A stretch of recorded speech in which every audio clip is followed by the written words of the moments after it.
Matt, I grew up in a somewhat strict religious environment, and I've been studying cult groups since I lost my faith in my early 20s.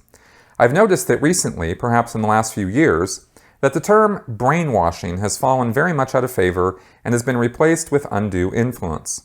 Normally, I would roll my eyes at this kind of thing and see it as nothing more than a semantics game, but I actually think it makes sense. Undue influence is far more palatable and is easily contemplated, especially when compared to brainwashing, which frankly has an air of hypnotic bullshit about it. Do you think that the word cult will ever be replaced in the same way brainwashing was? I'm not at all proposing that it should be, but the word itself has an intensely negative connotation and is perceived as being intrinsically combative in nature. The general public only acknowledges a group as a cult when they are as loud and as ugly as the Westboro Baptist Church. Meanwhile, large-scale abuses by the Jehovah's Witness organization and the Mormon Church are largely ignored. I can't help but wonder if these abusive groups would get more media attention if there were a less ham-fisted way to label them. Thanks for all your videos, and I'm curious to hear what you think. Matt, this is a really good question, and actually in your question, I think, is the answer, because I think that the word cult is an unfortunate word to use because of all of the connotations that have been involved with that word since the Christians actually perverted the use of the word back in the 1920s. There's a whole history to this, and I'm not pointing fingers or blaming or being derogatory toward Christians. I'm saying that that's the derivation of the term. It goes back to, originally cult comes from culture. And it had to do with worship and the land and all kinds of things. I talk about it in one of my videos about, is Scientology a cult, right?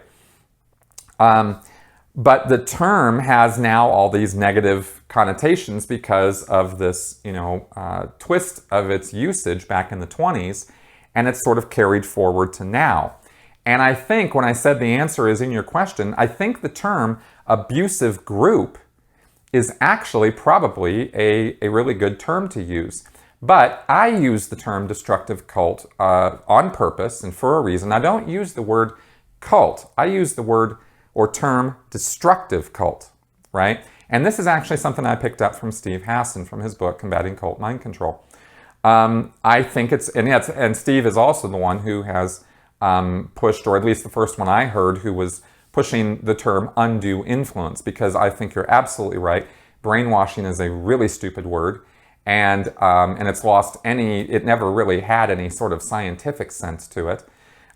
It's sociologically and culturally and scientifically, it's very hard to say what is brainwashing, right? But undue influence, that's actually, I think, originally a business term, or is used in legally with businesses, but it has this whole social and cultural connotation with destructive cults.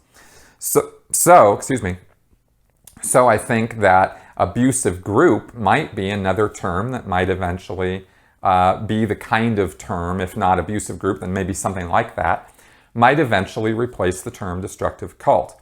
But for now, I'm going to keep using destructive cult because, in a way, the negative connotations of that word are used on purpose when we're talking about these groups. And it should be, because these are groups that are destructive.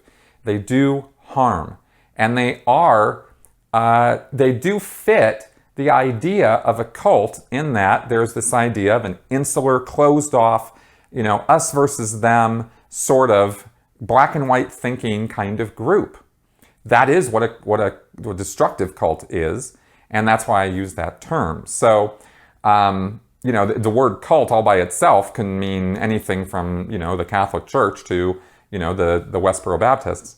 But when you use the term destructive cult, now we're being a bit more specific about what we're talking about, and that's why I prefer that term.